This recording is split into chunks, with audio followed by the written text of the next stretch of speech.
السلام علیکم ورحمۃ اللہ وبرکاتہ۔ معزز ناظرین گرامی، آپ سے گزارش ہے آپ اس چینل کو سبسکرائب بھی کیجیے گا، ساتھ لگے بیل آئیکن کے بٹن کو پریس بھی کیجیے گا کہ ہماری ویڈیوز آپ تک پہنچتی رہیں، اور اس ویڈیو کو بھی لائک کیجیے گا اور ساتھ کامنٹ سیکشن میں اپنی آراء سے ہمیں ضرور نوازیے گا۔ معزز ناظرین گرامی، آپ نے دیکھا ہوگا فیس بک کے اوپر یا یوٹیوب کے اوپر مجھ سے ریلیٹڈ ایک میں نے کمپین چلائی تھی، یا میں نے اس موضوع کو اپنا موضوع بنا لیا تھا۔ میں نے پچھلے کچھ عرصہ سے صرف بہن اور بیٹی کے حقوق اور ان سے جڑے جذبات پر لکھا، اور آپ نے دیکھا بھی ہے اور پڑھا بھی ہے، لیکن ہر ایک مقصد یا لکھنے کے پیچھے کچھ وجوہات ہوتی ہیں۔ یہ کچھ ایسی وجوہات تھیں جنہیں اس سے قبل تو میں نے پبلک نہیں کیا، لیکن بہرحال لوگوں کے کہنے پر کہ شاید ایسی کون سی وجہ ہے کہ میں نے اپنا ایک موضوع ہی اس چیز کو بنا لیا ہے، تو مجھے اب لگنے لگا ہے کہ شاید مجھے یہ چیزیں پبلک کر دینی چاہیے۔ معزز ناظرین گرامی، خاص کر جو میری بہن بیٹیاں سن رہی ہیں، آپ کے لیے ایک میسج ہے۔ میں قطعاً اس چیز کے حق میں نہیں ہوں کہ کسی بہن بیٹی کا گھر اجڑے یا وہ اپنے گھر سے کسی قسم کے حالات کا شکار ہو کے نکلے، لیکن میرا موقف اس سے مختلف ہے، جو شاید کچھ لوگوں کے سمجھنے میں مشکلات پیش آ رہی ہیں یا کچھ لوگ سمجھنا نہیں چاہ رہے۔ میرا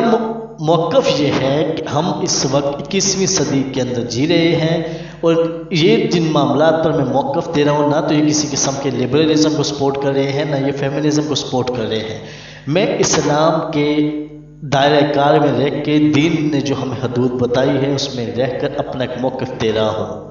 اس چیز کے لیے کیونکہ ہم نے معاشرتی طور پر بہت ساری چیزیں ایسی برائیاں بنا دی ہیں کہ جو ایسا جرم اور گناہ سمجھی جاتی ہیں جو ناقابل معافی ہیں۔ معزز ناظرین گرامی، میرے کہنے کا مقصد پہلا یہ ہے کہ ہم معاشرتی جو ہندوستان میں رہنے والے لوگ ہیں، ہم نے اپنی بیٹی یا بہن کو جب رخصت کرنا ہوتا ہے تو ہم اس کے دماغ میں دل میں یہ بات ڈال دیتے ہیں، بیٹا آپ کی یہاں سے ڈولی نکلی ہے، یہاں سے آپ کی رخصتی ہوئی ہے، ایک نئی زندگی شروع ہوئی ہے، تو وہاں سے آپ کا جنازہ نکلنا چاہیے۔ یہ جو ایک سوچ ہم پروان چڑھا رہے ہیں، ایک چیز کو ہم پروموٹ کر رہے ہیں، اس کا ایک نقصان ہو رہا ہے۔ وہ آپ بھی دیکھ رہے ہیں، میں بھی دیکھ رہا ہوں کہ آئے روز کہیں نہ کہیں سے ہمیں کسی نہ کسی بیٹی، کسی نہ کسی بچی، کسی نہ کسی بہن کے قتل کی خبر ہم تک پہنچ رہی ہے۔ حال ہی میں حیدرآباد میں قرۃ العین نامی ایک خاتون جس کے 4 بچے تھے، پوری رات تشدد کا نشانہ بنتی رہی، صبح کے وقت شوہر نے اسے قتل کر دیا۔ اب کہا جاتا ہے کہ قرۃ العین پر اس سے پہلے بھی ظلم ہوتا رہا، لیکن قرۃ العین نے اپنے گھر والوں کو لازمی بات ہے بتایا ہوگا، اس کے بھائی کے بیان کے مطابق اس سے پہلے قرۃ العین کے شوہر کے اوپر FIR بھی کٹ چکی ہے اس تشدد کے معاملے پر، دیگر جو ہمارے فیملی سسٹم ہے جرگہ وغیرہ وہ بھی ہو چکا ہے۔ لیکن مسئلہ یہ ہے، جو میں پوائنٹ سمجھانا چاہ رہا ہوں، ہم کوشش کرتے ہیں کسی طرح کمپرومائز ہو جائے، اور عورت خاص کر بچوں کی خاطر میرے بچے رول جائیں گے، میرے بچے مر جائیں گے، کچھ نہیں ہوتا۔ آپ ایسا کریں، ایک موقع دیں، دوسرا موقع دیں، تھرڈ ٹائم آپ کبھی موقع نہ دیں، کیونکہ جب آپ تیسری دفعہ موقع دیتے ہیں تو ایسا جو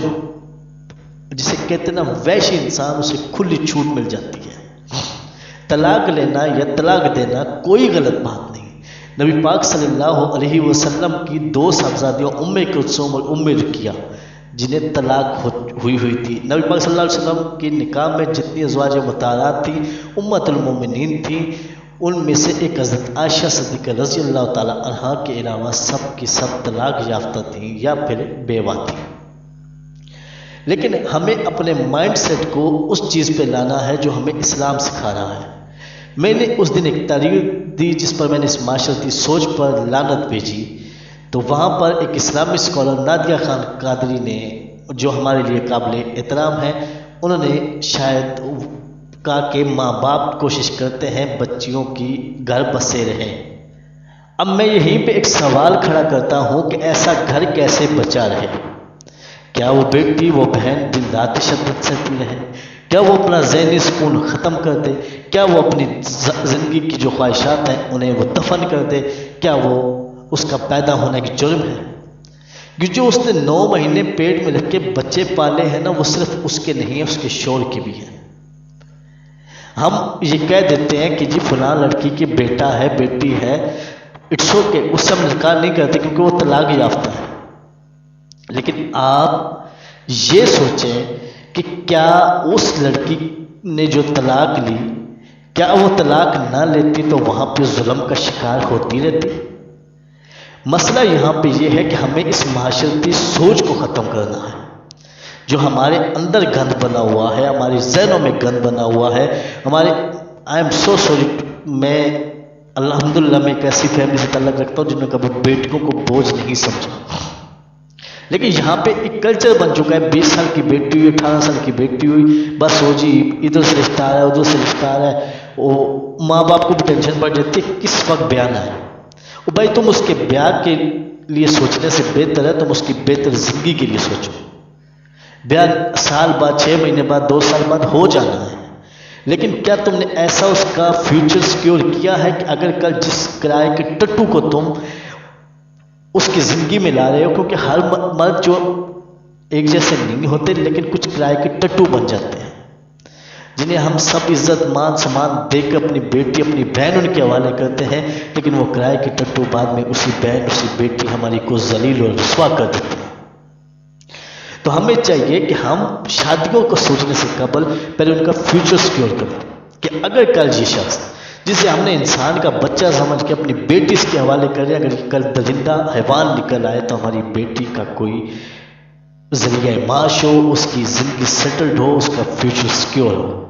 لیکن نہیں، ہمارے معاشرے میں یہ ہے کہ بیٹی جوان ہوئی، جوانی میں اس نے قدم رکھا، ابھی ابتدائی لمحات ہیں، ابتدائی وقت ہے، ماں کو ٹینشن شروع ہوگی میں مر جاؤں گی تو اس کا کیا ہوگا۔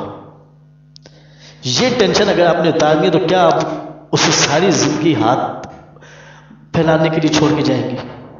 اسے آپ تعلیم دیں، اس کا فیوچر سیکیور کریں، اس کی جو مائنڈ سیٹ ہے اسے پروو کریں کہ وہ اپنے لیے کچھ بہتر سوچ سکے۔ لیکن نہیں، ہم نے تو کرنا ہے بھائی، ہم نے تو ایک ایسے شخص کے حوالے کر دیں گے جو اس کا یہ نہیں پتا کہ ہماری بیٹی کا فیوچر کیا ہے، کیونکہ ہم نے اپنی بیٹی کا فیوچر سیکیور نہیں کیا، ہم نے اپنی بیٹی کو ڈپینڈنٹ کر دیا ہے کس شخص پہ؟ جو انجان ہے ہمارے لیے، جو اگر خونی رشتہ بھی ہو، سکتا دیور جیٹھ کا بیٹا بھی ہو، سکے بھائی بہن کا بیٹا بھی ہو، نند کا بیٹا بھی ہو، آپ کو کیا پتہ ہے کہ آپ نے جس کل ایک چھوٹے سے منو چنو کو دیکھا ہوگا بڑا ہو کے کتنا بڑا وحشی بن گیا۔ ہم صرف اور صرف اس چیز کو سوچیں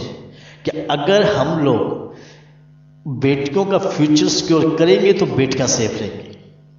آپ ان کی شادیاں کریں گے، لازمی بات ہے، کیونکہ مرد اور عورت دونوں پیدا ان کی شادیاں ہونی ہیں، لیکن جس طرح مرد کا سوچتے ہیں نا کہ یہ اپنے پاؤں پہ کھڑا ہو جائے، اپنے لیے گھر بنا لے، اپنی جاب اس کی سیٹلڈ ہو، تو ہم اس کے لیے کوئی لڑکی ڈھونڈیں، کوشش کیا کریں کہ اس بیٹی کو بھی سیٹلڈ کر دیا کریں، کہ کل وہ کسی کی ڈیپینڈنٹ نہ ہو، کل اسے کسی چھوٹی چھوٹی خواہشوں کے لیے شور سے یہ نہ کہنا پڑے کہ میں نے یہ لینا ہے مجھے پیسے دے دیں، میری یہ خواہش ہے مجھے یہ چیز، نو، میں اس چیز کو، اور یہ غالباً ہمارے اسلام میں تمام آپ کو ڈیٹیل بھی مل جائیں گی کہ جتنی بھی صحابیات تھیں انہوں نے کاروبار بھی کیے، لیکن ہم لوگ اپنا مائنڈ سیٹ ہندوستانی کلچر سے نکالیں گے تو تب یہ معاملات حل ہوں گے۔ بیٹی سیکیور تب ہوگی جب اس کا فیوچر آپ سیکیور کر کے بیچیں گے، لیکن آپ جب اسے ڈولی میں ڈالیں گے، وہ ڈولی میں اترنے کے ساتھ ہی، سلامی کے پیسے ختم ہونے کے ساتھ ہی اگر وہ کسی پہ ڈپینڈنٹ ہوئی تو یقین مانے اس بیٹی کا فیوچر تباہ ہو جائے گا۔ لازمی نہیں کہ ہر ایک انسان کا بچہ نکلے، کیونکہ ہمیں اس طرح کے تجربات ذاتی طور پہ خود بھی ہو چکے ہیں۔ اور میں آپ کو یہ چیز آخری وضاحت یہ دیتا چلوں کہ جو پچھلے دنوں میرے تھوڑا سا میں ایموشنل ہوا تھا، اس سے ایشو یہ کہ